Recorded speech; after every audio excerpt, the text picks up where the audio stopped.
Welcome to Carrying Stones and Digging Holes to Cultivate Consciousness, where, for the next 2 hours, Bridgette Lynn Dolgoff and Kelsey Sweet will be sharing their knowledge and understanding with their own beautifully unique twists on all topics related to helping humanity to achieve betterment of health in body and in mind.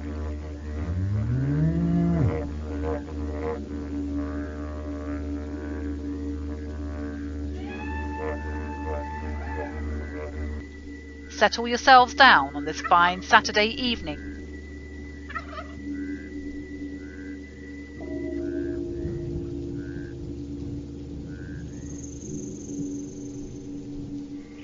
For now, it is time for Bridgette and Kelsey.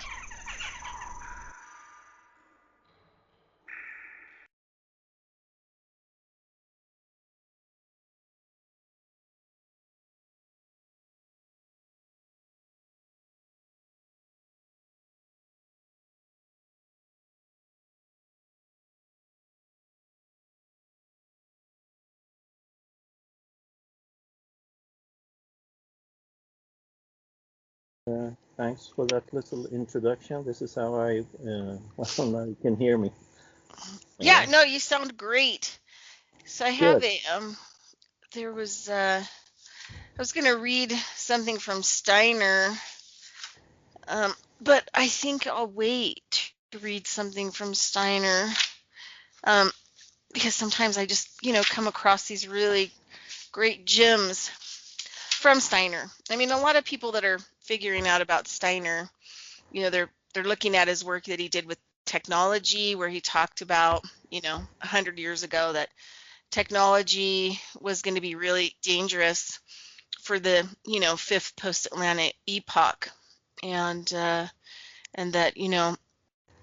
warnings on dealing with technology. And also he talked a lot about vaccines back then, and that vaccines will eventually, and I think, we're at it now, where vaccines will steal our souls. We will not be able to reach higher realms because of basically the vaccines that are being created. So, and so people come into Steiner like through the Waldorf door too. I, kind of study a lot of it. Anthroposophy, kind of like the psychological end. We also have anthroposophy medicine, which I study, anthroposophy herbal medicine, plant studies, and the big one where I came in the door was biodynamics. And then I've studied a lot of his esoteric science work that I really dig. So there's a lot out there, a lot more out there by Steiner than just, just the vaccines and the technology and the really kind of, warnings that we did not heed and we haven't heeded. So anyway, so today we're going to be talking about language with Par, and at the end today I have a little, hopefully Par will stick around for the last, I don't know, 25 minutes. We'll do it over the last 25 minutes, and I have a really fun interactive thing for people to do tonight. So you'll need a piece of paper, like an 8x10 blank on both sides, and it doesn't matter if it has lines on it or if it's just plain or whatever it's going to be. And then, if you want to bring some markers or pins, you can do that. Otherwise, you can just do like me, draw stick people. So we're going to do that in the last 25 minutes because it was a super cool thing I did, and it actually bared huge amounts of results. And I like when things have results, good results. Okay, so I know that you were preparing for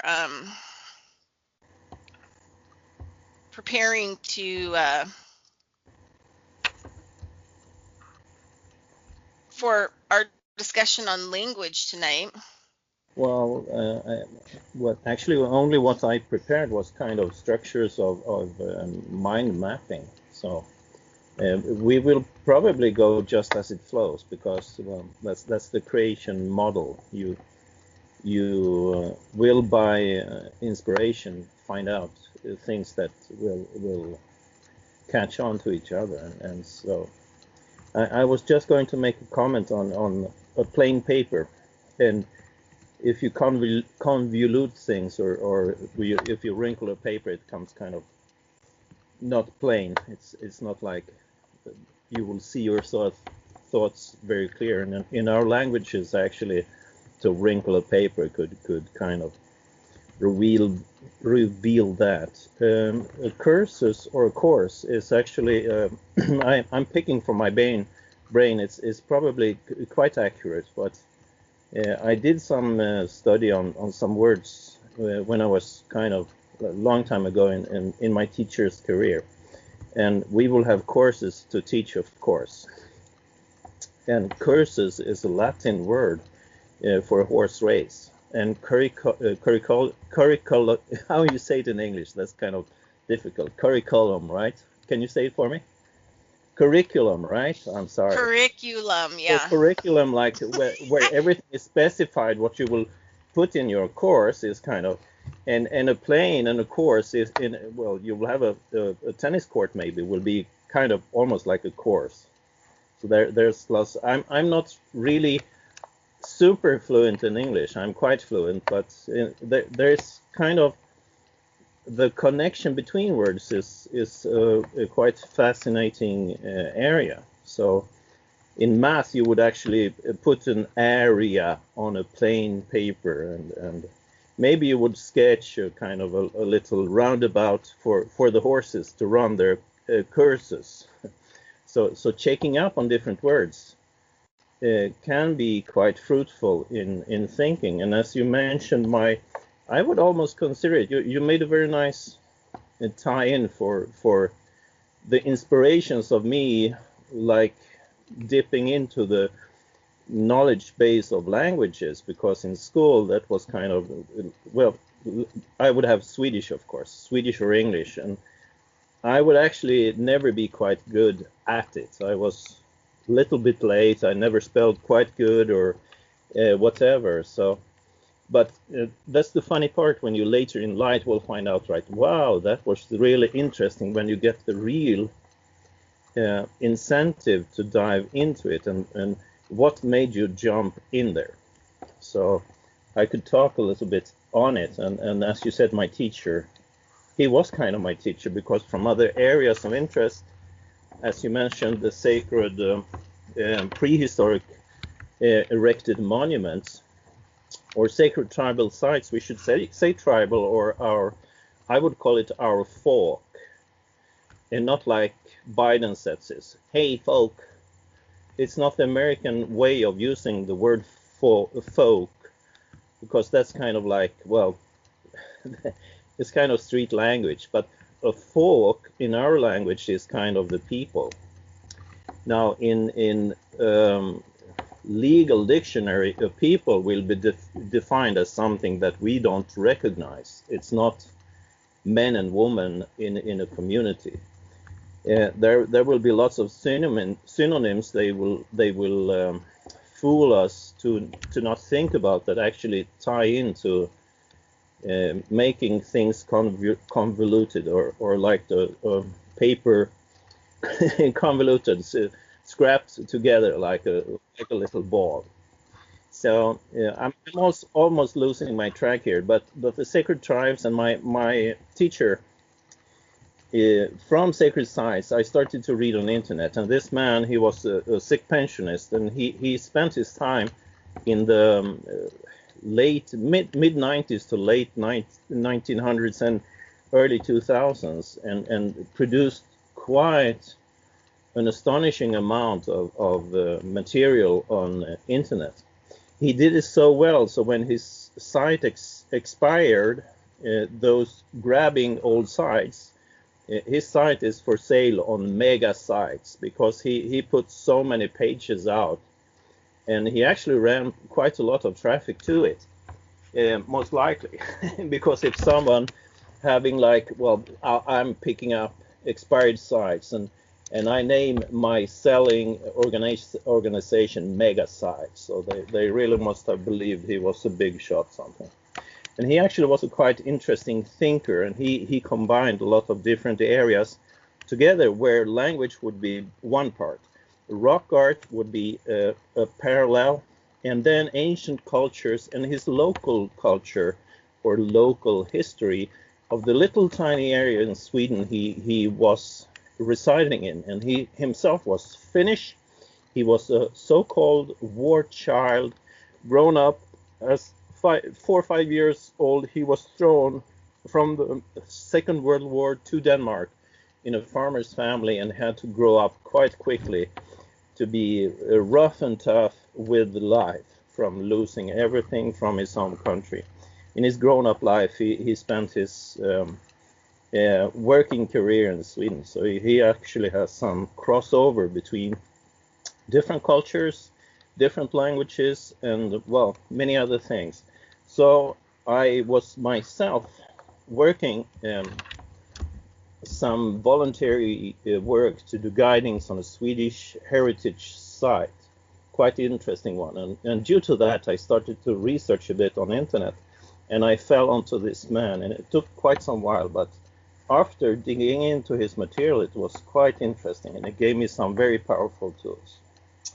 I'll try to make a little break here, pause here. I saw Kelly maybe Yeah, join. Kelsey. Wish her welcome. Yeah, she's finishing up. She has Axe. She has her son. He's 5. So what she's doing right now is she's cooking him dinner. She's almost done. So she'll come on when she's done. But also, I forgot at the opening that we, Revolution Radio, are 100% volunteer. So our management, us, and sometimes our management is problem solving, hours and hours and hours a week and having to monitor us, the crazy, chickens in the pen. And so everything that we do here, we volunteer for free, and to keep bringing you First Amendment non-corporatized media. And we have some pretty amazing hosts. We have Dennis. He's Fecho. He's awesome. We have also, I forgot, I think the guy's name is Steve. I think he was like a YouTube sensation kind of, and then now he's doing YouTube and other medias while he's on our radio. So there's a lot going on with him. So we have a lot of amazing people. So we just ask that you help us to keep the lights on and keep everything going. And as the bad guys are, hitting our network with their evil stares and their computers taking us down, or changing, or whatever they're doing, our management holds it together, and we all together, Revolution Radio, are a family, like one of our management always says, whether we like it or not, and we like to stay together. So donate. Several ways to donate. We have our website is a little bit different now. It has a bar menu at the top, so be aware of that. You can't just find everything on the one page. You have to click on the different departments, and you have to look. It's not dark type, so it's a little on the light side, but donations are there. Every possible way that you can donate to our network is on there. Snail mail, debit, Patreon, all those things. And then also we do have a store now. So yeah, Zazzle.com, our store.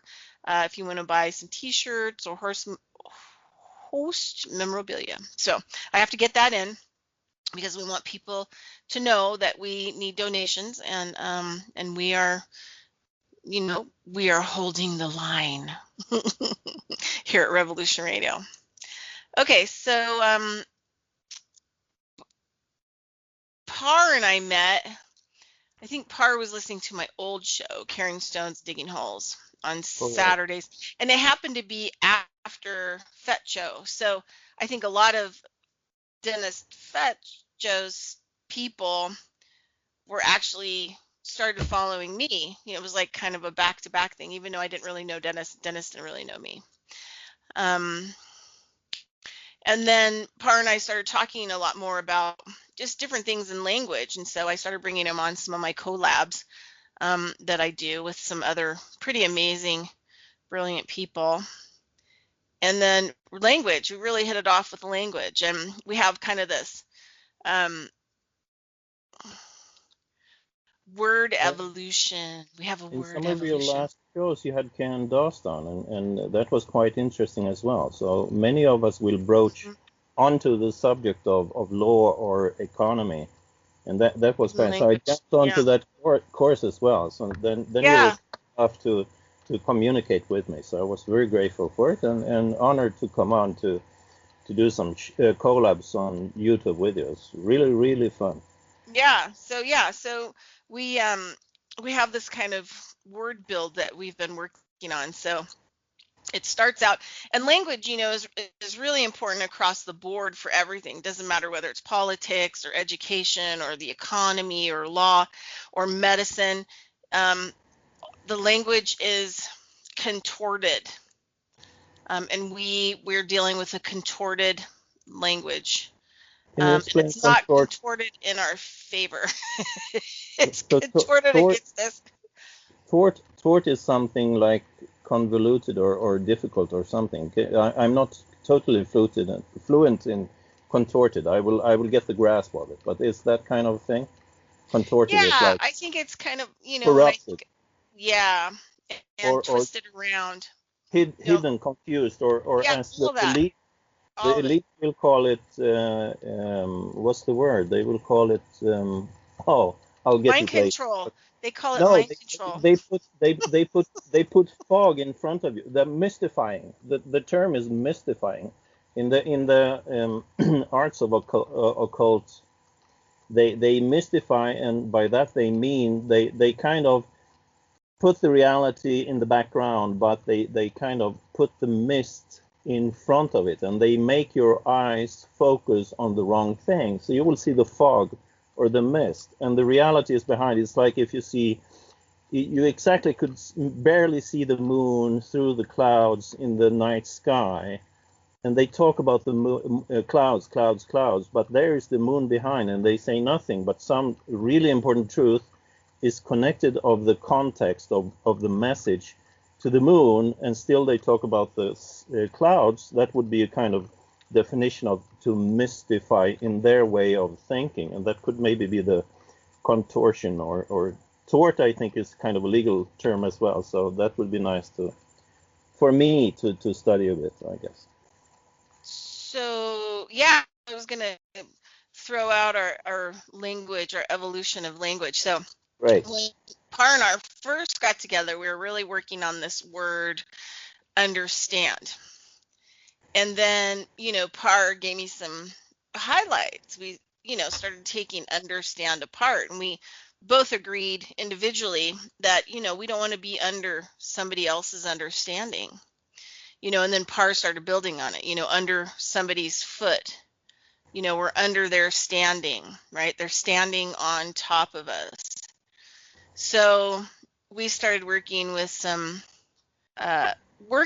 that and starting to adapt it. And then we went to, what was it? Then we decided it was I think we went to honor standing, that we wanted to do kind of more of a tribal, indigenous kind of way to honor stand.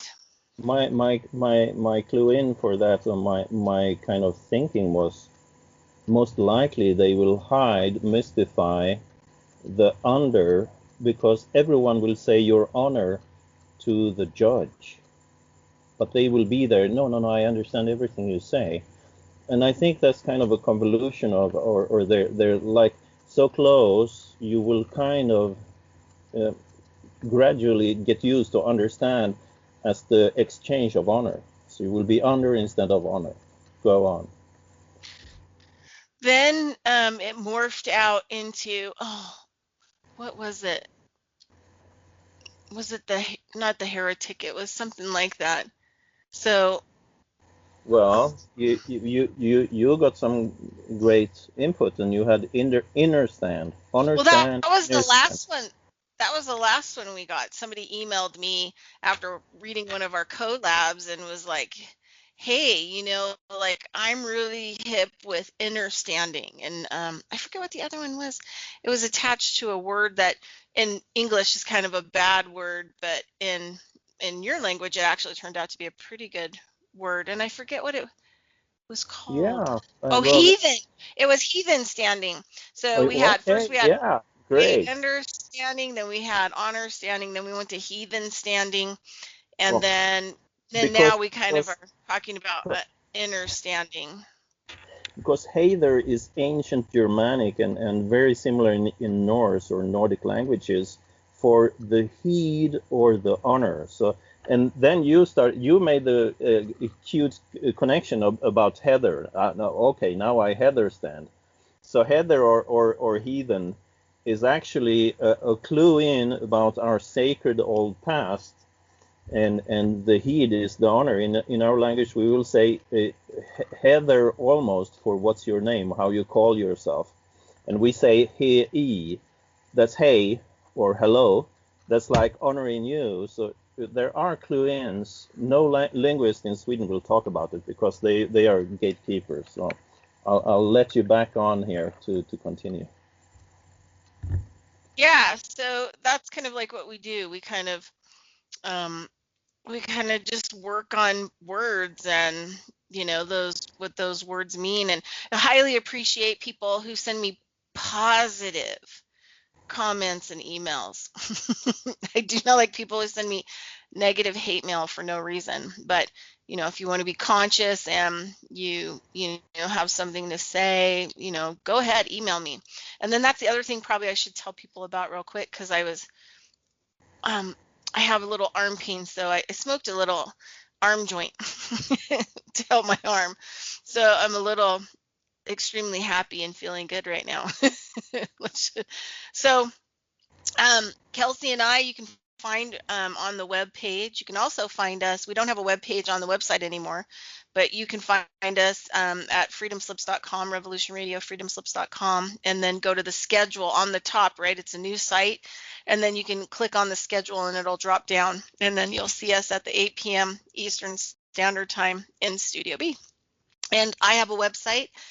It's coe-llc.com. And you can go there. I'm putting up blogs all the time. I put some Steiner stuff up there. I put lots of different stuff on my blogs, all kinds of stuff that interests me. But if you scroll down on the page selection, you'll be able to find the radio show there. So carrying stones and digging holes to cultivate consciousness. Click on that, and then there's everything about the show, Kelsey, me, bios. And then if you want to get in contact, you can. All right. So that is that. So let's check in with Kelsey. I feel like a referee. No, I'm just kidding. No, we're here. We're starting with basics. Can you hear? Yes, we hear you. Quite sure. Hi. Hi. Hey. Saturday. Okay. I heard websites. So I guess just to catch up, I've got www.kelseysweet.com. So there's lots of stuff about me there. But it's nice to hear about words and the power of words and how words are used. I don't think people are really aware of the words that they use. Or I was thinking about how just all the subconscious stuff comes forward in words sometimes. We don't really realize that and what people are communicating without really realizing it, or maybe realizing it too late or after the fact. But I guess that's where I'm at. It's been kind of a hectic week. Yeah, that full moon was a doozy. I think everything moving into Aquarius, because we've been dealing with Capricorn for so long now, Aquarius, and it's a little bit different to manage. But that full moon was a pretty beefy one. Pretty intense. Yeah. Yeah, and we're moving towards February 19th, which is the first. So there's 3 hits, February, June, and I think December.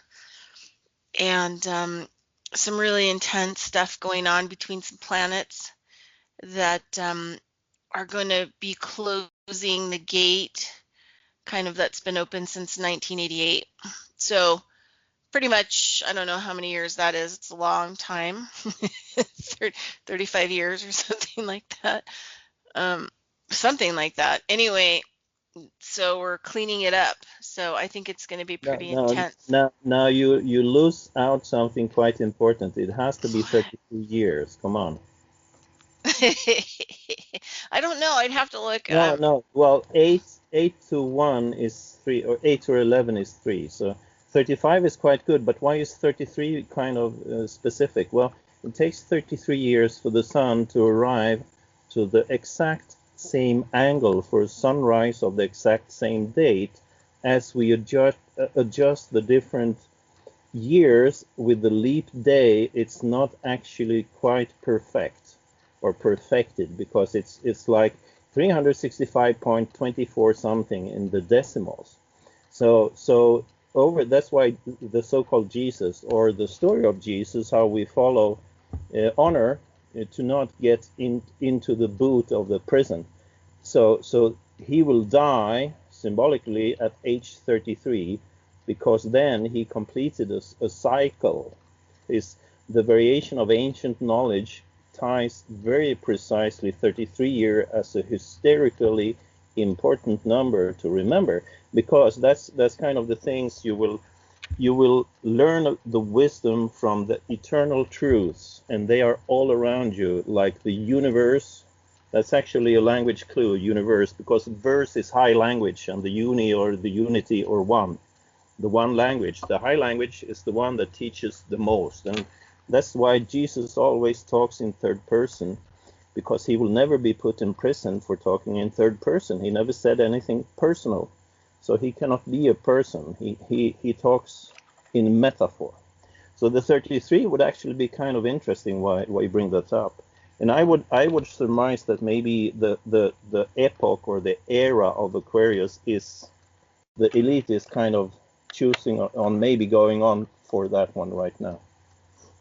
That's interesting, because I'm 33, and Great. I'm wrapping up my 33rd year, and I'm getting ready to turn 34 in a couple of months. And this year has been a very pivotal year. It's been a very transformative year. Wow. So it's interesting to say that, yeah. And that's cute, because then you're born 1988, right? 87, yeah. Okay. And that's kind of, you were just in line for some of these events, like almost. But you maybe also all these cycles. You could see this cycle maybe is in somewhat slight manner affecting you, the different cycles. And the 40 years in the desert, and then blah blah blah, is the same story as Alibaba and the 40 thieves. That's memorizing that another number is very important. If you synchronize every sun year with the moon year with 11 days, but in 40 years you need to add an extra one. That's Alibaba. So or that's Moses in the desert. So this is memorization techniques to transfer wisdom to all and every one of us. Because if you follow Dennis Fetcher, he digged into language so hard. He could see, like, well, in Jewish or in the desert or in Set or in Jehovah's teachings, they are kind of the desert or the opposers or the destroyers. They use a rule to put in minus or plus 1 to alter all systems. The fascinating thing is that most likely in Norse and maybe Egypt, the long calendar over thousands of years, we would actually not follow 2,000 years ago, when the Pisces or the fish, the Pisces is constellation, right? So we're in the era of Pisces, and the next era will be 2,000 years later for Aquarius. But in Norse astronomy, we had 1,000 years before BC to 1080. That would be the way we would count, and that would be the era of the horse or Pegasus. We can clearly see it on symbolism in our ancient coins going 1,000 years back, and in other artifacts in our region. And that would probably be, Dennis Fetcher called this Kollel, the rule of Kollel, adding or subtracting 1 to confuse or to shift away. A similar way would be to put a ritual in midsummer and like summer solstice and winter solstice. Instead, switch it a quarter in the season for the equinoxes. That would also be kind of a mystifying, a shadow between the connections where it comes from. And these deceivers will always take the ancient knowledge and switch it for people to be confused. I'll make a break here because it's not fun to just listen to me. I was cracking up so hard because your accent sometimes cracks me up. I mean, it in a good way. I mean, he's learning English. I'm not learning Swedish. I should make you teach me Swedish. I should have like a class with you every week so I can at least learn another language and understand language better. So maybe something for the future.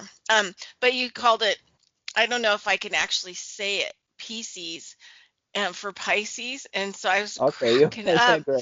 Well, because I was like, heard those things. it was like kind of just cracked me up. Now I'm going to start calling Pisces Pisces. Well, thank you. I'm going to be like, and the Pisces. Someone who's got a Pisces moon, I feel like I'm in Pisces all the time. Yeah, exactly. That's what I'm thinking. That's why I will actually go by a Swedish alphabet when I try to take a word I normally never say, and try to figure it out. There was a English woman as a teacher in Sweden, and I could always hear when she fuddled with some words, she would put in English phonetics to a Swedish word, and that would make it sound doubly wrong, you know. So that's the first thing you should teach someone is like, hey, pretend you're 7 years old and do like they do in school and listen to the teacher say A, B, C, D, E, F, G, H. Well, and then you do that in all languages. Actually, you need to sit in front of someone and look very carefully on their face and everything, how they do things. That's how the baby learns language. And when you're 7 years old, you're still very intelligent to learn about, because we then after that we're too focused on symbolism, like we say we in English. That's actually two vowels, but the etching of the W symbol in our mental frames will make us think it's a consonant, the W, but the W way to say the W, the symbol will say is two U's. It's two U's, and U is actually a vowel. So when you say we actually say some, that's the basic sounds, the only sounds, no consonants with funny things of the mouth going on. It's just the clear sounds. Like in Yahweh, I think this is hiding only vowels is the pure vibration. Yahweh, that's like the vowels. And the consonants is not there, and the Jews tries to trick us to take ancient knowledge, like in India, they will make clear just vibration sounds to interact or to get to take in and vibrate with everything around you. You pull it inside yourself, and your inner energy also goes out. So it's a meeting of the inside outside. So that's kind of you know, probably I would guess the pure way of saying the God word. They say tetragrammaton sometimes. If you listen to Jordan Maxwell, he will go on and on and on about the tetragrammaton. I think that's the kind of basic sounds, vowels, that we use for expression and logic. Yeah, and like some of my native teachers that I've had, medicine teachers, one in particular used to talk a lot about how most indigenous people, tribes to America continent, I don't want to call them Native American because some of them don't really want to be called that, but he said that they had a sing-songy language, you know, a tetragrammaton language, and that they had sounds for lots of different things, you know, and then that's where a lot of the songs come from, you know. And if you listen to a lot of the traditional native healing songs and things like that, you'll hear those sounds in there. And what's even more interesting, and I wish I would have learned more about this, because I'm learning more about this through LearnShare and Par, and sometimes Ryan, and we'll throw Lenny in there too. I'm learning this kind of stuff through you guys, through this language thing, and understanding, what we're manifesting. And I mean, literally, there are Tibetan monks that probably could get a sound so right that it would levitate their own body. Exactly. And so because they made us have a language and then they tied all these things into it, it takes away from the universal knowledge, the universal sounds. I mean, almost every spiritual text will say something that, sound was involved, right? The word. And I just think that we don't know what the word is because we don't know what the more, I don't know if you want to call it ancient, but tone, sound. I also think it's a state of mind that you have to have too, that you hold. Like, for example, Om doesn't always work, the way that it's, designed to work, because people don't really understand, maybe what they're achieving for, and they're not holding, like the right intention. They don't really understand it. Let me break you short there, and I Go ahead and break me short. it was a short comment. I'll try to make it half minute, because a couple of years ago I tried to imagine, let's write a book without the word not. And the reason is because I lived in culture insanity or Marxism, where you can never say anything negative, or you would wrap it in a negative positive. That's not good. Well, you use the positive word good, but not is actually creating, it was bad. So if you take away not, you will be quite more direct, and actually the brain can create an image. So that's kind of, every time now you said understand quite many times there. So we are so used to be the flock herd sheep. We're running around say understand. I try to say, like, every time I feel to say it, I try to say something else, and I start to say, like, well, yes, okay, I honor that. I that means I respect. Well, I take the responsibility, or I can say, like, I see. So I try to catch those words. Oh, now I try to say it again. What better way could I say it like? And that's kind of the message you had before here. I'll leave it back for you, Bridgette. Oh, we can throw Kelsey in. Yeah, See what Kelsey that's wants to really. say. Yeah. Oh, I'm here, I promise. I don't really know what to say. I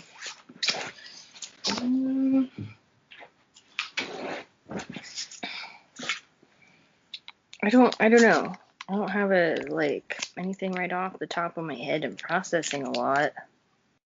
Well, then please try to just interject when you feel something, because I like the flow manner. I sometimes play music like creation for meditation on myself, and then the inspiration will bring something. And sometimes it's important to interrupt or try to get into, because we'd love to.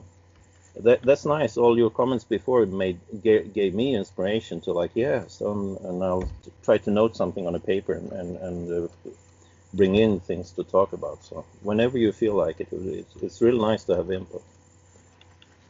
Thank you. I appreciate that. I'm juggling mom stuff at the moment too. Yeah, usually the second hour she settles down and then is focused. That's great, because bring everything all into one piece. I think the language part of it, I think, is interesting, like in having a kid, because he's trying to learn language and he has a speech delay, and so it makes communication challenging. And then I wonder if he falls into the realm of echolalia as well, so he repeats himself. But it's interesting within the sounds, because a lot of the sounds that he has a hard time making are like the k and the g sounds are like this really strong consonant sounds.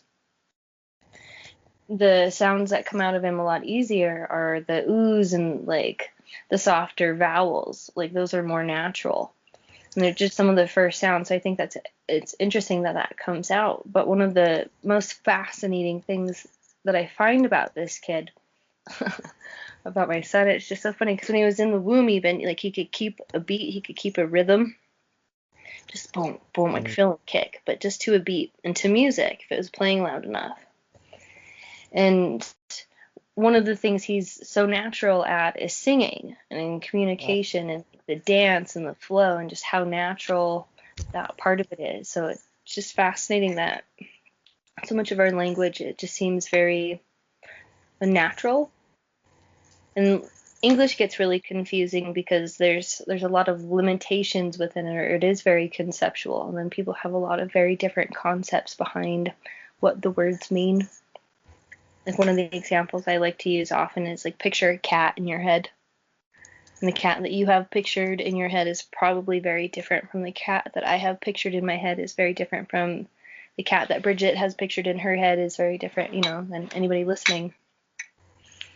One may be a cat tractor. We can agree within this conversation that radio now is cat, right? So every time we think of cat, we're now picturing radio, or at least this radio conversation in our mind. So there's a lot of complexity that happens with language. And I just wonder how we can break through a lot of those walls and break through a lot of those veils. Because I think like where I'm at developmentally is breaking through the veils of understanding, especially like within healing potentials and things, and then falling into the realm of like getting into the imposter syndrome, right? Like taking for granted things that I have learned and things that I know. So it's hard to not to like project what it is, like the pictures that we have in our heads and other people's thoughts, but then to break through those veils and then have effective communication to build something stronger beyond that. It just seems what like our ultimate challenge is. Awesome. Yeah, really Awesome. great So I'm stuff. gonna let everyone know that we'll have a break at 56 till about 1 after, and we won't be able to hear the promos, but the promos will be going. Yeah. So just your happy reminder out there. That means, Kelsey, you have a child less than 8 months, right? My son, he's 5 years old. Okay. Well, yeah. So I was thinking like the toddler years is very interesting too, and then you have language in different steps. Like what I would do more, but I did with my children was to record them, like save for later, because there. And some say like this David Oates in he's deeply chased by the intelligentsia, tries to say like no, it's only humbug with reverse speech analyzing things from taking a recording and listening backwards. But he said in one of his shows with Jeff Rance that actually a child will first learn to speak reverse before forward speak, and that's kind of acutely interesting. Wow. And some actually can do this talent in grown-up age, like to both hear and actually speak in reverse as well, like consciously. So and a little thing about language, I did with my, because I play piano, I'm not prominent, but music is my passion. So I do it with kind of the creation spirit. So I had a grand piano, and my daughter was, and I was clued up enough and intelligent enough. She was 4 years old, to put her sitting on the piano bench and give her the chance to like explore. And a child that age will be so free from expectations. She will actually start to experience what happens in this instrument and follow along or explore it, and it will sound much more music than anyone would believe, because she dives into the world and explores it. It was one of my best moments of my life, not only because after my daughter turned 9-10 years old, there was a conflict pulling the family apart, I took the decision to divorce. And then I took the decision to move from the town because I could see there was like a shit show going on projected against me. But in that sequence, the son turned to me and the mother revenged by turning the daughter close and keeping her just with her. So from that moment, I have not actually met or seen or interacted with my daughter. So she's 20 or 20, she's 21 now. So that's kind of too long for her, not the least, to be away from her father. But that moment is kind of rare, and to have the experience with the children and the intelligence of children is kind of something very rare too. It's such a nice thing, you know. Well, split relationships are tricky too. So my son's dad and I are also separated and have been for the last 3 years. Uh-huh. So we split early on in my son's life, and I come from a split home too. My parents split when I was 7. So it's interesting to see how those relationships evolve and how children adapt to it and the different schedules. There's so much to learn about developing, and it's you really don't get a full grasp on it until you go through those situations, and that's tough, and it's hard to be estranged from parents for a long time. My dad and I spent a lot of time apart. Like, I've gone years and years without communicating, without talking, and I'm more often than not, have been states apart. So it's challenging, but there's also this more of like visceral, energetic connection. Or there's like always a pull there.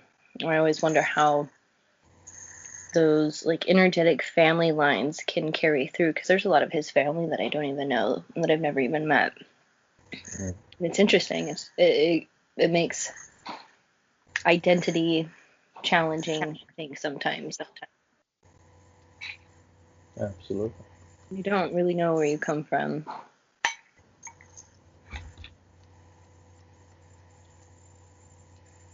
In my case, I can see on my son, he's 25 now, he's turning 26, and 26 is another like symbolic number.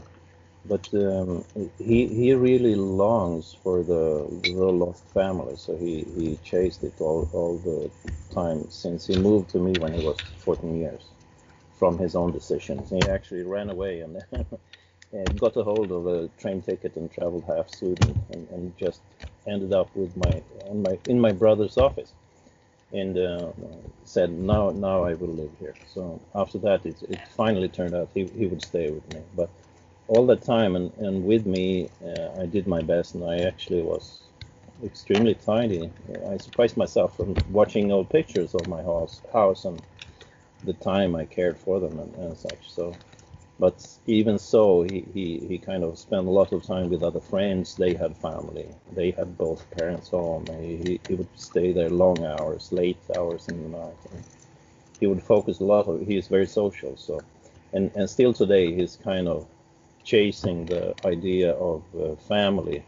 And now the culture Marxist insanity has grown so mad in Sweden, for example, and Europe and America, every Western, even other parts of the world too, the Arab world. The local woman will be like the best enemy against the local man. It's kind of the total flip side of how real society should be.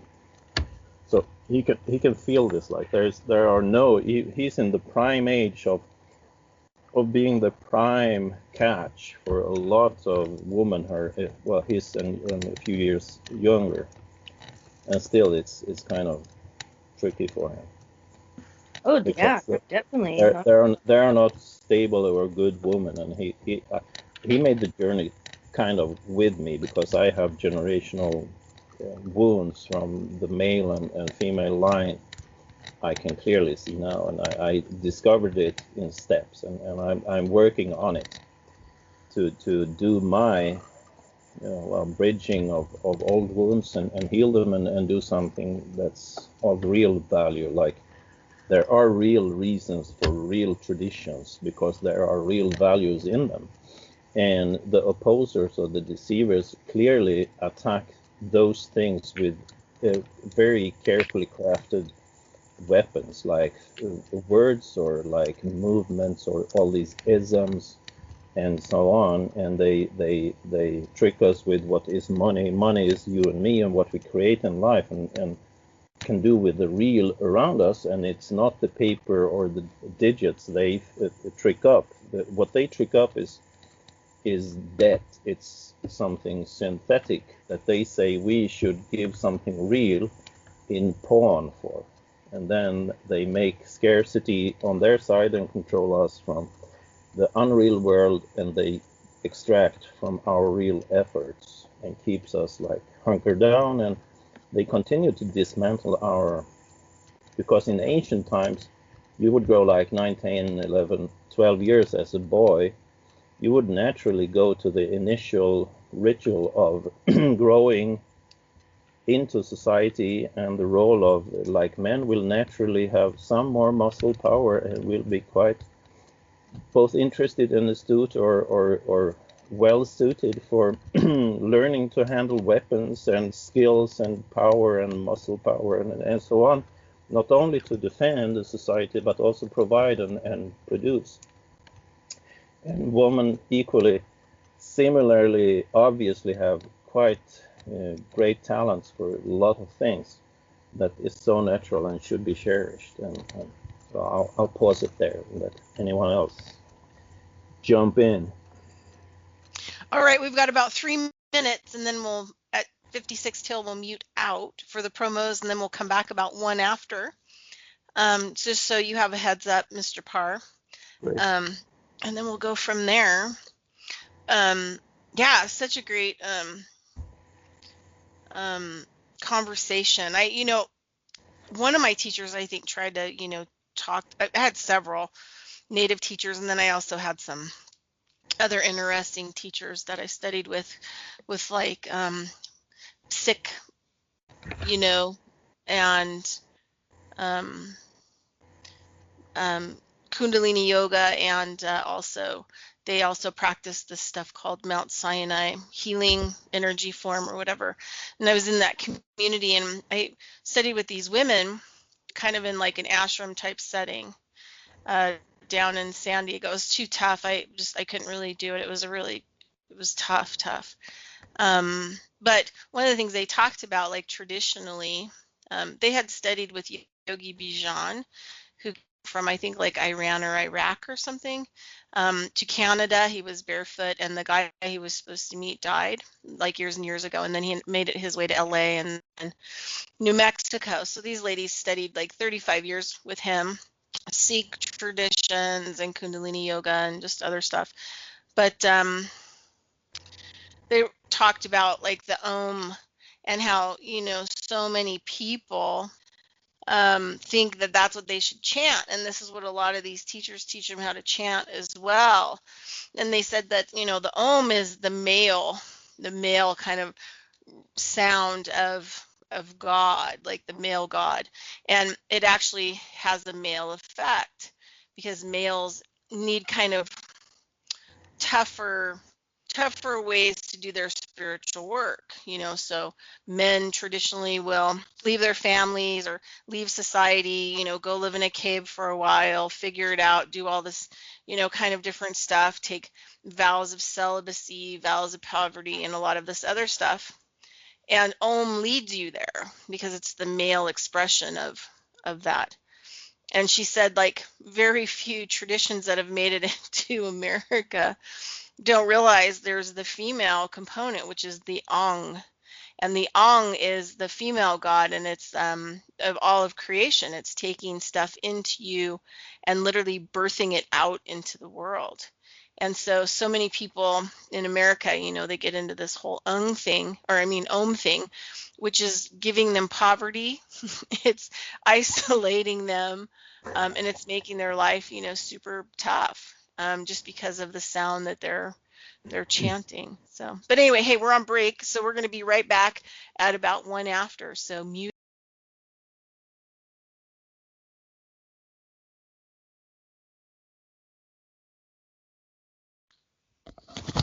Okay. I'm hoping the promos are over on that end for the top of the hour. Hey, you're listening to Carrying Stones and Digging Holes to Cultivate Consciousness here at Revolution Radio, freedomslips.com. Please go to our website, and it's a little bit new. It has different areas for different things. On our website, it's been remade a little bit. So They're sprucing it up, huh? they're sprucing it up. I'm trying to familiarize myself with it, and some fun little bits and parts. So Yeah, so everything's just separated out. And so you can go to the donation page, and the good thing about that is that it has every way that you could possibly donate to us.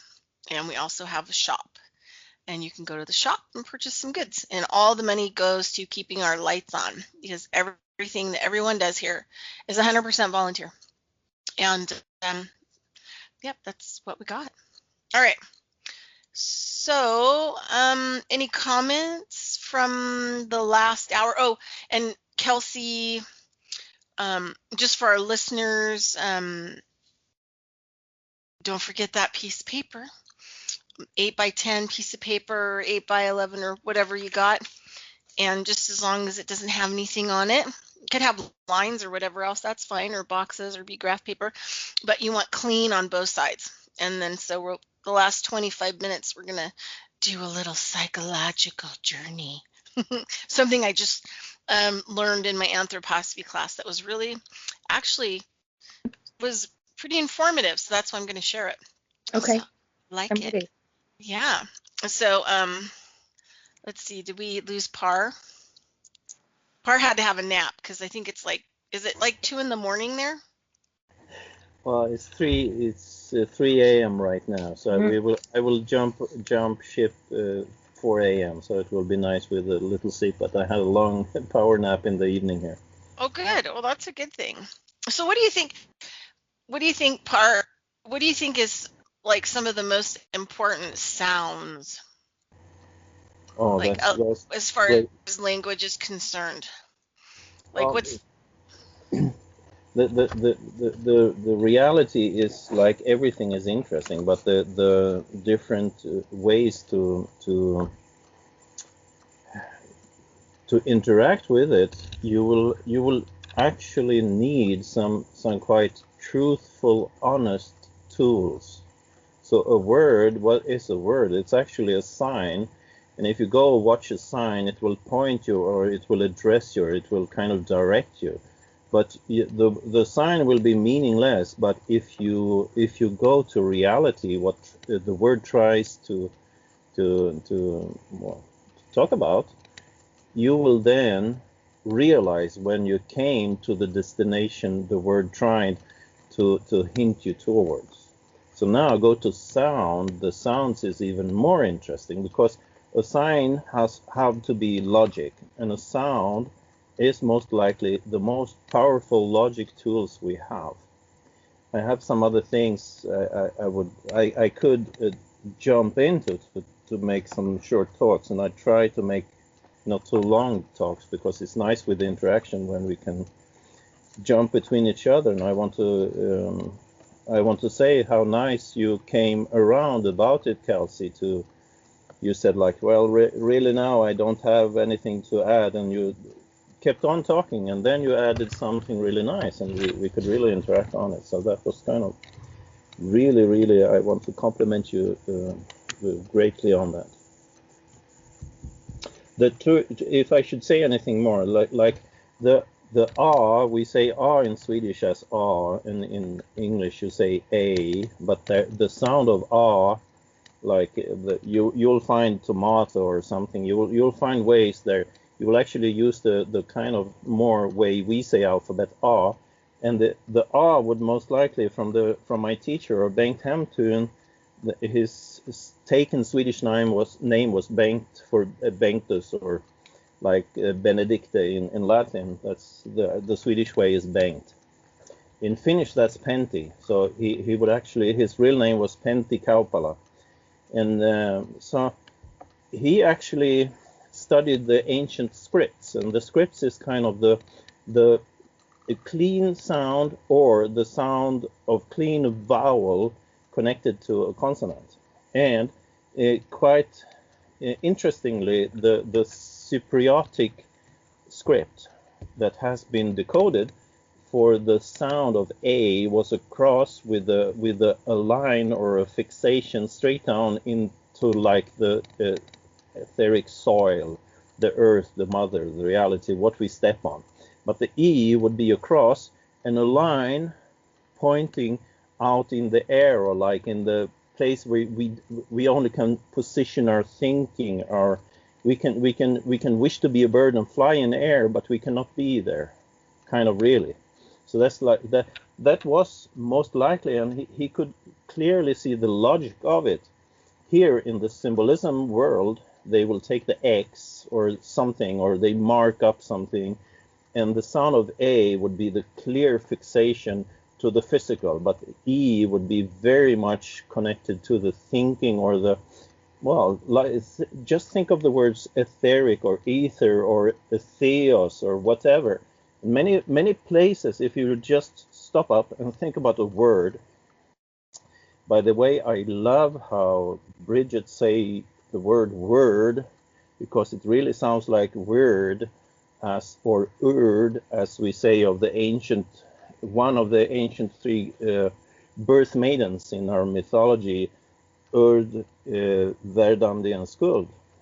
So you say it so perfect that that's a kind of cute connection there. But this way, if you say a word like what, let's find a word with A in it, and let's find a word with E in it, and let's stop up and let's try to see the different parts of the word and see if we can see if something is clearly fixed to the physical things because of this, the connection of the A in the word, or if the E is present in the word, if something is more of the thinking tools or the above or the meta structure. Let's look at meta structure. Hey, it's a E. Let's look at material. Oh, hey, it's a A. Why? And a linguist, he will say, I'm a bogus quack for just considering this. But I think it's kind of very, very, very acutely important for language. You cannot build logic from chaos. You cannot. A word have to have meaning from logic parts, and they will say, okay, there's these sound bites. We say morpheme. A morpheme is the or phoneme. They will say the phoneme is for sound and name is for the smallest part. That we will accept, but they will not accept to cut up words in the sound smallest parts and say there can be logic there. And I say that's their problem. They should really go one step further and say there clearly has to be a very stringent logic in even the usage of the simplest sounds we put together. So, in case people missed where Parr was getting these symbols, and that there was somebody who was studying these symbols, and then they realized that they were sounds, right? Symbol equals sound, which equals language, right? A symbol, a sign. Historians and linguists have done it, and this man in the Finnish man, Pentti Kaupala, he put it together and made the logic connection about the meaning in lots of words could actually be logically viewed. So the historian. But he did that from studying. Yeah, he did it from studying ancient sites. In some way, put in it Sweden, together. Yeah, it came from Sweden, it came from oldest language available in your area. And he studied what scientists had discovered about different scripts around the world, and he could see things to string it together and make his own view and an honor or what he saw about. I avoid the word understand here, so he could see more clear the thing he himself studied or viewed. Yeah, he was heathen standing. Absolutely.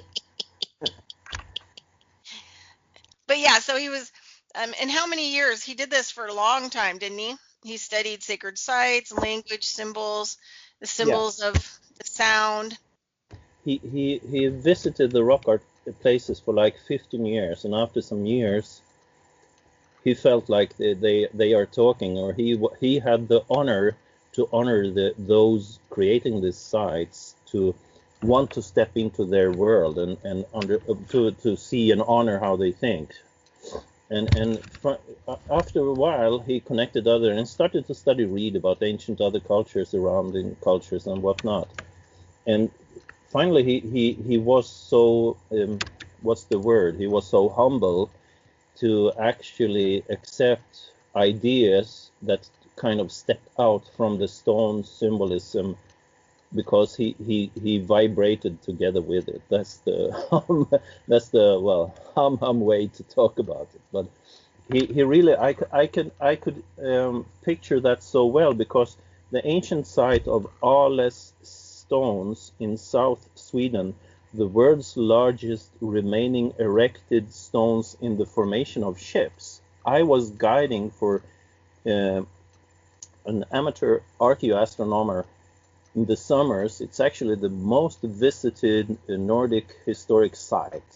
When the world was open the years before, prior here, there were as many as like 600,000 to 800,000 visitors a year to this site. And I was in the middle of the summer there, so probably I met every summer kind of thousands and thousands and thousands of people doing guiding and going up to these stones. After a while, they started to speak to me, because number one, I had the gift of the archaeoastronomer's research, but I started to myself spend time with these stones, with the place, with the surrounding and everything. It's quite astonishing.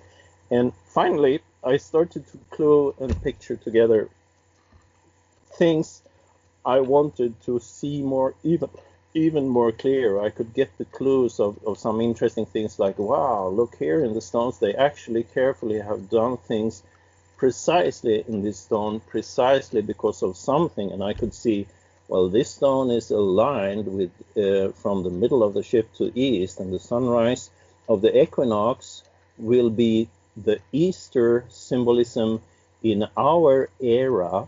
Is Easter will be the first full moon after equinox, and well, the Sunday after.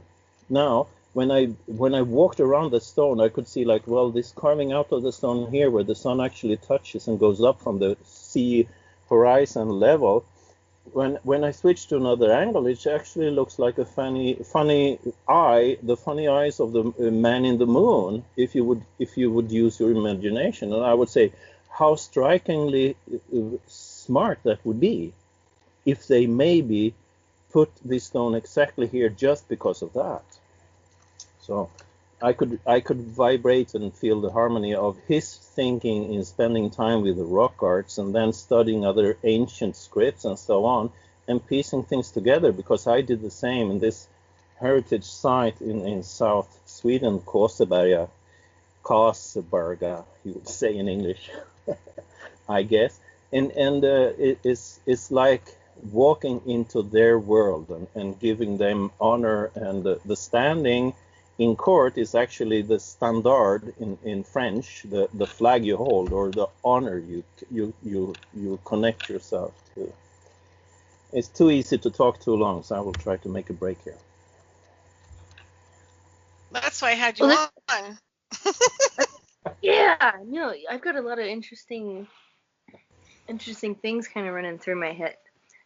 But for rocks especially, I guess to backtrack, there's the basic phenomena in psychology. This is a psychologist, right? But there's the Bobo Kiki phenomena, where it's like, guess the shape. One is a rounded shape and one is a jagged shape. Which one is Bobo and which one is Kiki? And more often than not, right, people attribute Bobo in language to the round shape and Kiki to the jagged shape, because the shapes express the objects, right? And the sound connect to the objects. And the Bobo and the Kiki thing makes me think of how rocks express themselves as well. Like, rocks can be very round and rocks can be very jagged. or so can crystals. And we form these sort of, we form connections, some sort of language through crystals and through rocks, or rocks and things hold an aspect of consciousness as well. I just think it's fascinating how it all ties together. But at the same time, it's just very basic to human nature and to human instinct. We've been doing this kind of stuff for so long, so long, but we put words to so much.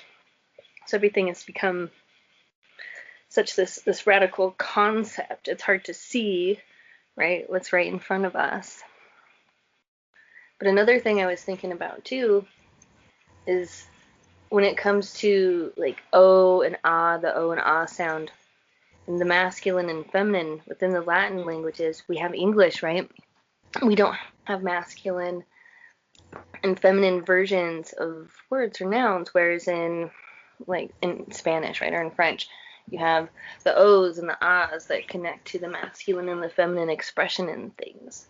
But we lose that masculine and feminine identity within the American culture because we don't have those sort of relationships to those objects in life either. Like we're blurring those lines. So we're not forming concepts to language anymore that's connecting to anything that's really related to anything outside of our environment. And we're trying to describe things that are non-existent. So of course things get all mucky and blurred. You know, that's where I'm at. Over. Yeah, go ahead.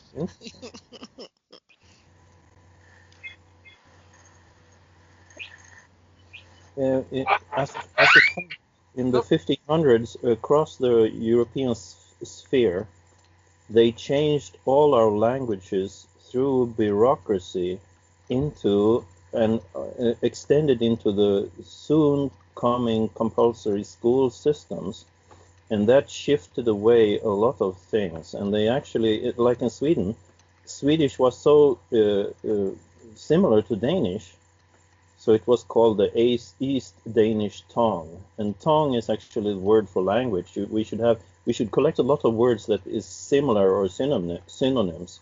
So he created some spelling rules to make the soft sounds into hard sounds, and that's how it is. And from the bureaucracy, the same thing happened in England. So Old English or like ancient English is actually clearly very strongly similar to Scandinavian and Germanic languages. So much that if I read Old English, I will laugh, because, and that's the path I try to take in my languages, to try to find the oldest sources and then go to dialects and go to real people. Because I feel the reason I have some very strong bond to languages is because I think the most powerful truths still alive is in the living language and the traces, if we can start to see the pieces of it. And I need probably just preparation and many hours to talk about it. I will not do it today, but I'll just briefly broach on it here. So yeah, there's nice things there. I guess Bridgette or Kelsey, you will jump in here, so we'll continue, because I have some stuff I can talk about. But let's see, Bridgette has this paper. We should not forget the paper. Right, but I'm going to do that, and I still have quite a bit of time to do that. So we're going to start that going to start that in a bit, but in a ways down the road. But you didn't answer my question, Par.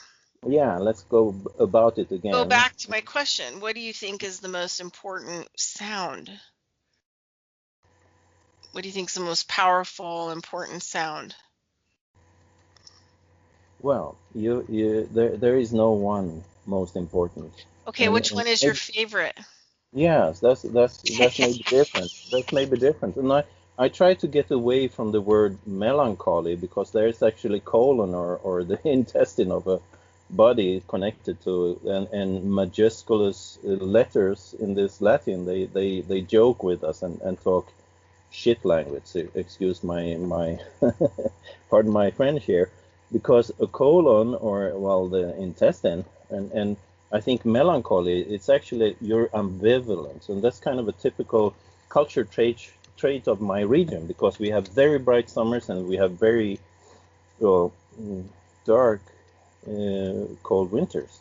So the twilight side of things, like being in the breaking point, sometimes being in the too white or being in the too dark period of the warmer cold. So the contrast here is very stark.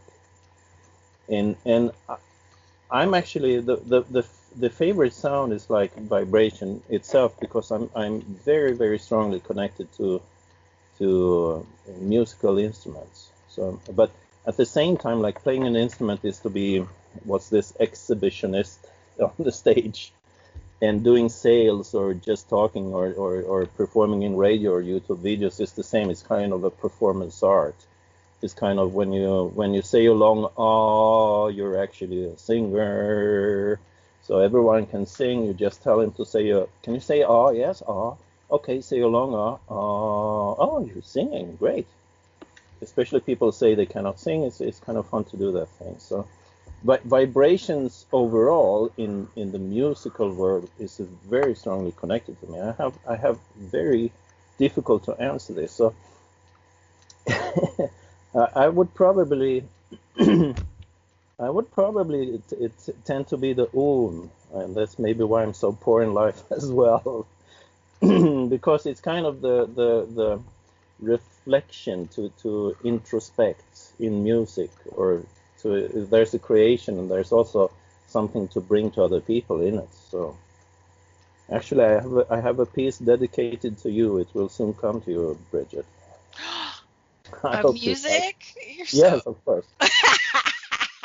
And then That'll be fun. it will be really fun to give you, because when I play, I sometimes surprise myself, like, well, I do not practice so much as I should. How could it become this meditation playing on my, even how nice the synthesizer is, how come it sounds kind of nice? Well, it's because I actually go into that world, and creation happens when it happens from the inspiration or the context of it. So the surrounding here creates a sound. I actually don't call music pieces. I call it soundscapes, because scape and shape, or like in landscape. So why no soundscapes? And to be sound, maybe that could be like sound is my favorite sound, because to be sound is to be healthy. But sound, I'm very strongly connected to vibration of music. It's kind of my inner ear is very acutely or attracted to the world of reality or creation or sounds. So music is really dear and near to my heart. Did I perform better? I heard a guy at a conference one time talk about his healing journey of he was a musician or was into like raps and electronic music as well, and got into a really bad car accident and was paralyzed from the neck down. And in his healing journey through the process, while he was sitting in the hospital, he had his voice, he had his vocals, so he could connect to his body, and he began humming, and he came to the awareness through that, right? Oh, you can, move your voice through your body and through the vibrations. He started directing it to like his toes and could get his toes to wiggle. And long story short, he was walking and giving this discussion, and his big epiphany at the end of it, and the thing that stuck with me and that's coming forward at this moment, is he said that our bodies like the sounds of our own voices. And so when we speak our truth, or in like some of the work that Bridgette's done with me in like re-embodying, right, where your voice is speaking from the chest and speaking from the heart, then when you're in that inner resonance, then your body loves it, because your cells, right, are connected to the physical form. So your own voice and speaking in those frequencies and being able to move those energetics can be very healing, because you get to vibrate all the cells in your body. And if you can vibrate those cells at those higher frequencies, quote unquote, right, and dispense of all the toxicities and things, and heal yourself and self-heal and recover, I mean, that's that's a big epiphany for anybody who's trying to heal and feel better, right? So what is your favorite sound in a non self-centered narcissistic way, but self-loving and altruistic and like inner harmonic way? Like the favorite that sound is that's the sound of self, of just like the true expression. Because music is great, and I agree, like everybody can make music and everybody can make art, because you see it in the little guys. I mean, they're dancing and singing before they can do a lot of other things. It's pretty amazing. Wow, nice. I was thinking, very nice. I was thinking about like what I think, like I'm gonna use vowels. I'll be like, and I think the sound that I really like is you. Like that comes in with you, or you kind of a sound. Mm. And that has a lot of stuff, right? Human. There's a lot of words that come into play with that you.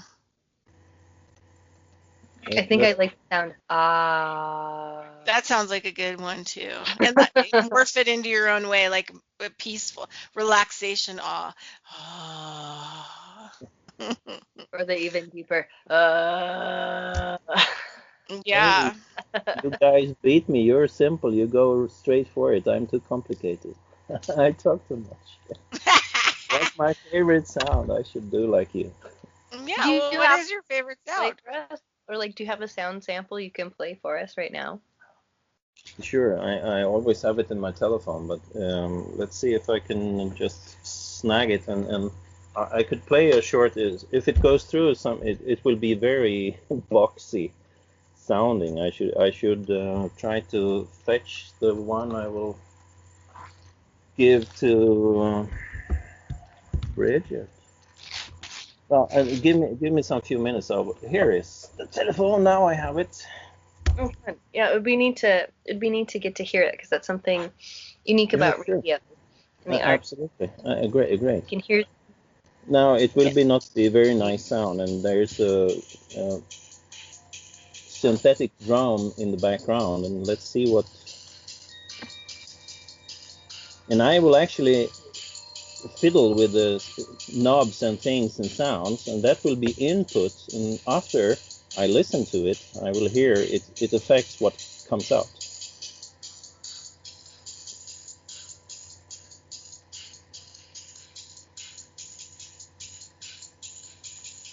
From this poor telephone, I can hear, most likely you will only hear the buzzing of the drums, and the piano in the background is kind of difficult to hear.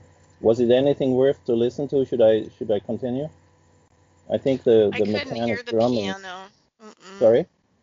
I said I couldn't hear the piano. Okay, I'll go on a bit just. Yeah, put it closer to the mic. Tell me when I hit the mic.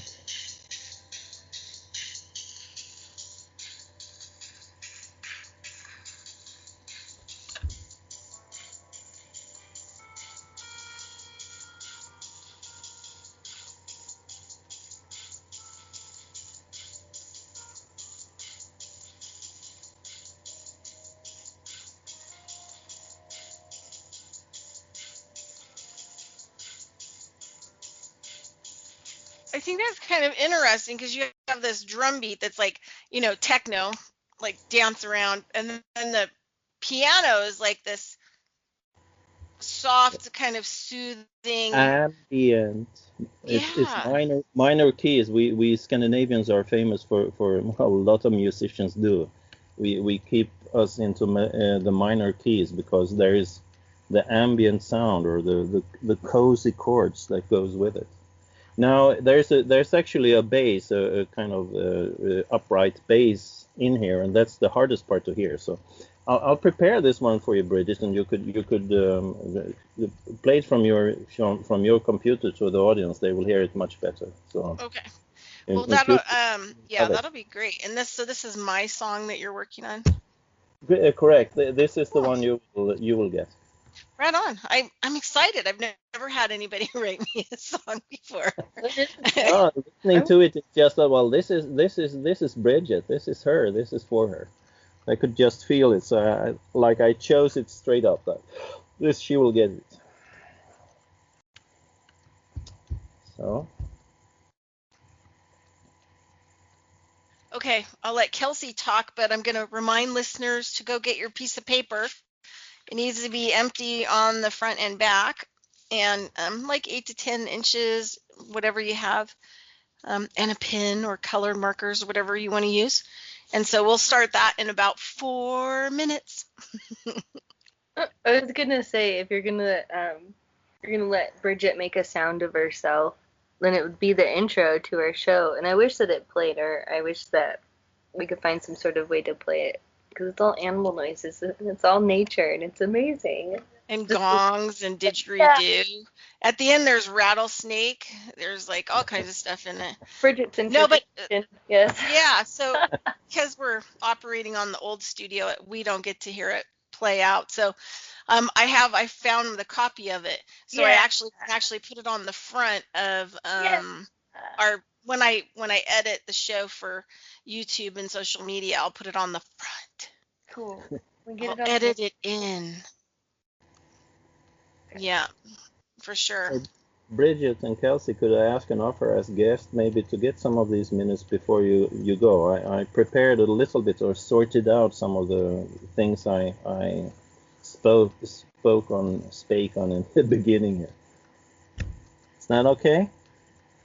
Yeah, you're good. We still have a few minutes. I mean, the show is still like over 25 minutes. And we're going to do this little thing, and then we can even talk after that too. So I will be kind of preachy or talking here. I will have you will be my auditorium, and I will be the speaker, because in words and preparing about words they're kind of very interesting to work with, and I started off the show when we were waiting for Kelsey about some Swedish words that actually would be a connection to the paper Bridgette is asking everyone to get. So the plain paper, and I picked the plain, and a plain is like the flat or surface. And then curses, like in curriculum and in a course, when you enter or join a course to learn something, or in the course of things, it's actually an expression of like, well, the course is something pointing different directions. So I had a preparation for a class one time, and I'm actually a math and science student, and a lot of pupils would complain when I would go on about some words like, no, hey, come on, this is not language. We're having math now. Come on, stop this. And the cussing word would come. Kind of, I would have to correct them on it or try to milden their mind a bit, but I would go about like a plain paper in Swedish. I will say it in Swedish and kind of slightly English. Inveckla, utveckla. You would hear the in and out. You could guess those words, but veckla is kind of, this inveckla is kind of complicated, and utveckla is kind of develop. So now you got the English words to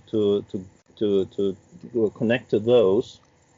Now actually, veckla would be velop. And Bridgette, can you tell me what velop is? Can you guess that? Like develop? I don't know what velop is. And what other velop could you pick? Develop. Envelope. Yeah, yes. envelope. Yes. Well, so the complicated and develop could actually be like to say in do or outdo or develop. So in develop, do develop. That would kind of be like the rough go about to get over to the Swedish. And envelope is actually kind of because what the Swedish word actually is talking about, if you take a plain paper and if you fold it, you actually made the fold. So the correct translation of väck or veckla, to do the fold, would be the kind of to pointing very clear on our language in the logic. And actually the V, when we talk V, it didn't exist before. It's a hidden U. It's a vowel. And a U, how we paint it as a letter. Hi, a letter comes in an envelope. Let me remind everyone about that. So the U is kind of to make, you have a lot of things on the table, maybe lots of stones, and you would go about and write or paint a U. You would have selected some of the stones on the table. That's kind of the symbolism of this sound and the function in the word. So u, ek would actually be like in X, like in crossing, and la would be as in the English lay. So veckla actually would most likely contain the collection or selection of something of choice. Like we have a table full of stones, small pebbles.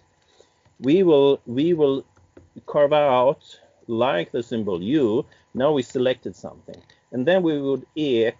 We would kind of cross. We would study this, and we would learn about it, and then we would lay it out in our mind or in our reality to use it. So develop or velop or envelope. So envelope would be kind of to let's take a plain paper and let's fold it. So the enfolding would be actually kind of to complicate things. And that's the way we say, because many students will say, because I'm kind of stepping kind of high on a thinking ladder in this. I'm trying to paint a picture, and how many will follow me in this picture depends on the energy you put into connect to me and see what I try to do, because I'm actually breaking down a word so much, but trying to get clear handles to grasp. Well, the bizarre thing is like envelope. I mean, the way that you're talking about it and the different sounds wouldn't even make sense in the English language for what it is. So UEL, well, correct. So the different ways to one language would connect logic to create sounds or words. You would have to discuss it, and I didn't prepare for that. What I prepared for was the Swedish words. Right, but I'm just saying that happens a lot in English languages. We have words that make no sense at all. I think they do more than we could guess. And I am following this Finnish man grown up in Denmark and working in Sweden. And his guiding support wisdom was like, well, a lot of things what I find in my region, at least 10% of it is international. At least 20-30% is regional, and there is at least 10% quite uniquely local. So in the logic connection to sounds, there should be parallel or multiple variants of let's say the sounds. A should be physical. It should also be, well, the different ways. The interesting thing is, if I would say AN or NA, that's the next step to go on to discussing logic in the small parts of words. And he helped me to see, and I've learned and practiced so much now that the order of the structure is kind of the logic, and the logic is kind of pointing one direction, or like outwards or back, inwards, like in opposing structures. So na, NA, or on, AN, would be kind of pointing exactly against each other, but would have similar character connections, sort of. So the fold is to make things like complicated, or to open the fold is kind of to develop in our languages. And if you would think a little bit about infold or defold, that's a way for me to translate inveckla, utveckla. And it could be kind of a start to study. I didn't do a very well prepared presentation here, but I'm trying to make it on the fly and collect things well, hey, you're doing a fantastic job. That's why I love having you. I like collabing with you because we have just the greatest conversations, really. Do you have anything else, Kelsey, you want to add real quick before we start folding the paper? No, like getting towards the end of the show is always the hardest because there's always so much more to talk about. So it's always hardest at the end to try to like think of what last little bits to squeeze in. So I appreciate getting to know you and having these conversations too. But yeah, sure. whatever this paper thing is, I'm curious. Was it too infolded, enveloped, or could you unfold it a bit? Yeah, we're gonna fold it and unfold it. Kelsey. Right. And we're gonna have symbols and language.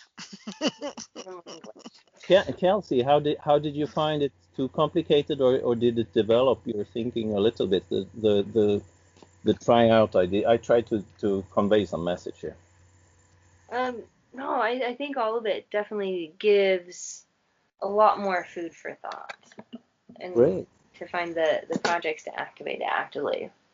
I think this is great, and I hope the listeners get a lot out of this as well. Okay, so I got 10 minutes to pull this off. Okay, let's do that. Short. Kelsey, Okay. thank you much for that, because that's what the teacher needs, the reflections from the pupils or the listeners for him to actually see did he perform anything of value or did he not. Thank you very much for that. All right, so we've got our paper, and if it's like an 8 by 11, 8 by 10, you want to turn it the long way, kind of like east and west across you. And we're going to have side 1 and then side 2, and side 2 will have 3 parts. So on side 1, I want you to think about something that you want to work on in the near future, or maybe it's something that you are working on. For me, it was caretaking, because I'm a perpetual serial caretaker, and I'm really like working on breaking that cycle this year so that I can actually focus on myself.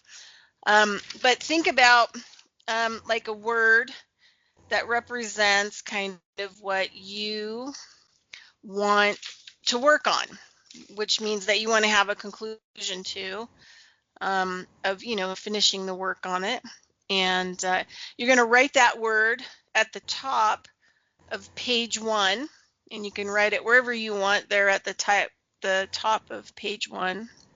Hey, I brought 1 paper. Do I need 3? No, you just need both sides. Okay. So on side 1, write whatever it is, the word to whatever you want to work on. And where is side 3 on my paper? Is this? Well, we haven't made side 3 yet. We're going to make it. Okay. Sorry, go on. Okay, so once you've got your word written at the top of page 1, doesn't matter, where you put it, you're going to flip over to the empty side, page 2, and you're going to fold the paper 3 times. Do a little tri-fold, kind of like if you're writing a letter and you've got to put it in a long envelope, and then you would fold it that way. What you did. I wrote the word clarity. Now I fold it, and it's hidden on the back side. That's where we want it. We want it hidden on the back side. It's not clear at all. Okay, go on. I'm sorry. Okay, so now we have our tri-fold, right? That's folded like we would fold a letter, and we're folding side 2. And there is like tri, you mean? Yep, 3 times. Yep, 3 fold. You never heard of tri? Tri-fold. Okay, so and then So that's on the second page. So you get your trifold, and then you're going to defold. You're going to open it. Yeah, develop. Yeah, we're going to develop it. We envelop it. You're going to develop and envelop it. I'm Yeah, that's what we're going to do. This is starting to get more clear, right? Yeah. Go You on. just, yep. So on the very bottom of your trifold, you're going to write about a line that goes all the way across. Give yourself an inch all the way across the bottom. And we're not going to put anything in there right now, but we will. Okay. I think I got it. Okay. In the I'm always first, so let's see. right. So we're going to work on the left, our left picture window. So out of the three, it's the most left-hand side picture window in our trifold. And if you're like me, I did a lot of stick figures because that's about my level of art. Some people have, you know, do what you can.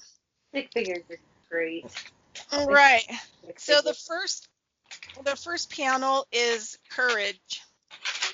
So to think of something, a picture in your mind of courage, and then go ahead and draw it. And for me, I had two pictures, so I drew two pictures. And you want to make it kind of quick. It's not a 10-year art project. So get your picture in your mind, your imagination, as Steiner would call it, and draw that picture. Draw courage, what you see.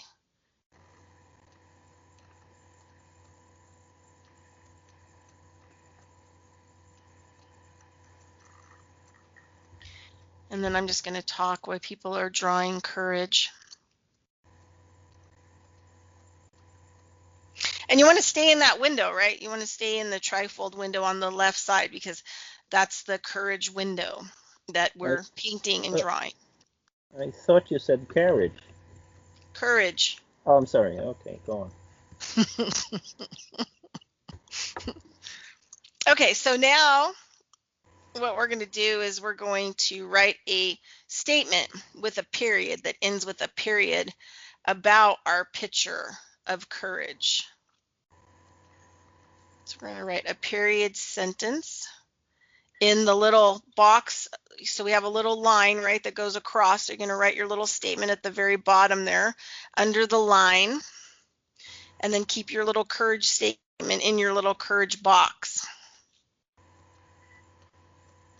And your courage statement needs to end with a period.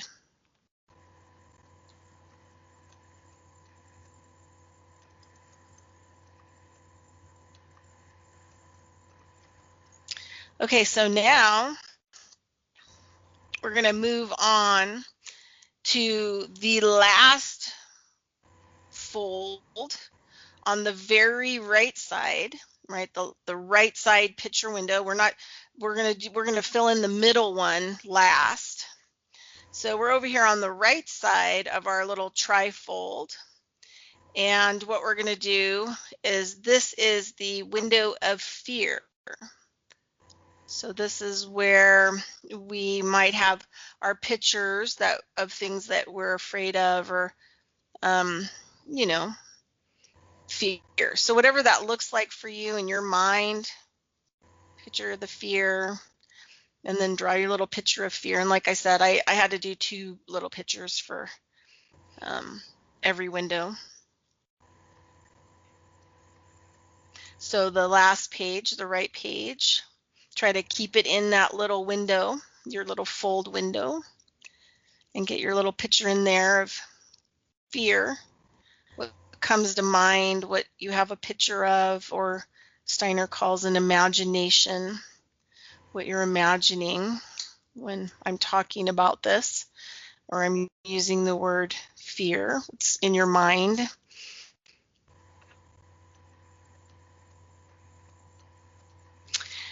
And then at the very bottom, under the line on the third window, you're going to write a question statement about your picture and the fear. So it's going to be a statement that has a question mark at the end, and you're going to keep it in your little right panel there underneath the line. You're going to draw your little statement. Teacher, I have a question. Yeah. I was a little bit naughty. I didn't follow because in the right section of the trifold in my trife here, I made a picture, but then you said something, and I lost the information where I should put it and what to do. So I'm behind. Oh, okay. Yeah, you're gonna write. So Sorry. underneath your fear picture, your picture that you drew in the right panel, you have a line that's going across. Bottom. Yeah, Teacher, I drew it in the bottom, so I have okay, no well paper. then put on the top. Okay, I'm sorry. Thank you. Put on the top your statement. Okay, thanks. It's going to be a question mark. It's going to be a question statement about your fear picture.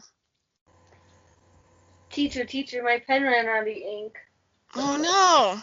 Fear ate up all my ink. Oh no. It took my question statement. And I have a kid on my lap and have to find another pen. Hold on. Okay. Hold on, kid. I need the pen. Oh, I got sound effects. Okay, so we'll work on the middle window while Kelsey's getting a pin to write her question statement. Okay, now we're going to work on the middle window, and that is going to be about excitement. Your pictures, your imaginations about excitement.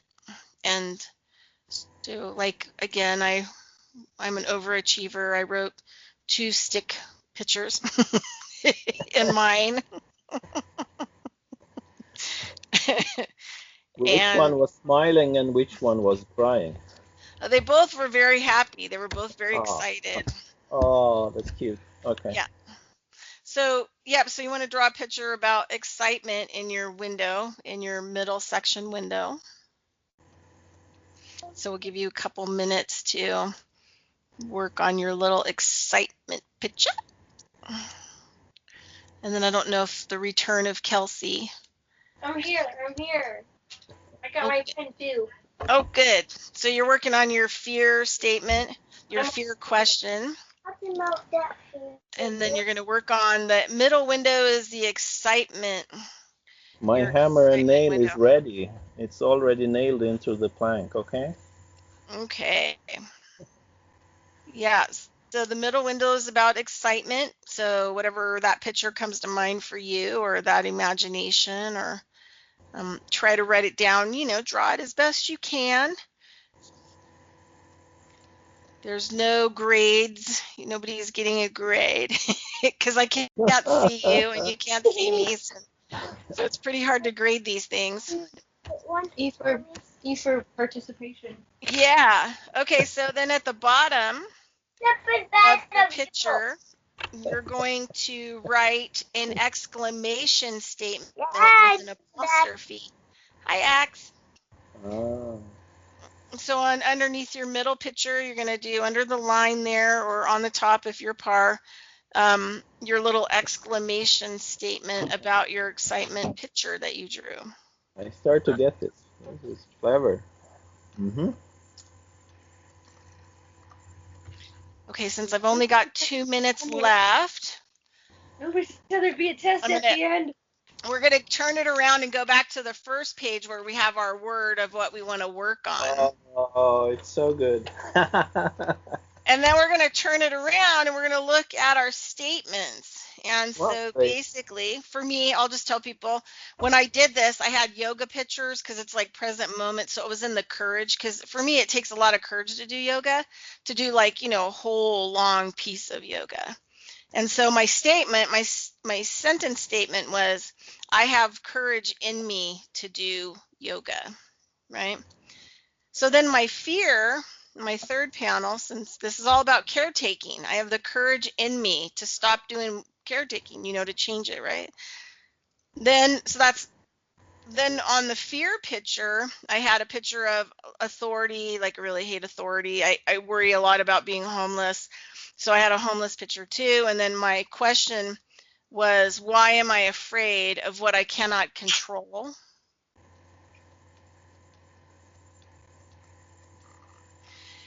And then the middle picture was all about me in the river collecting herbs, and the second picture was me making all my herbs, the excitement.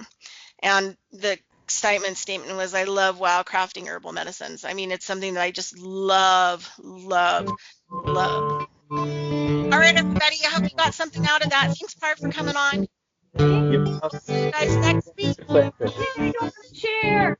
Nice talking to you.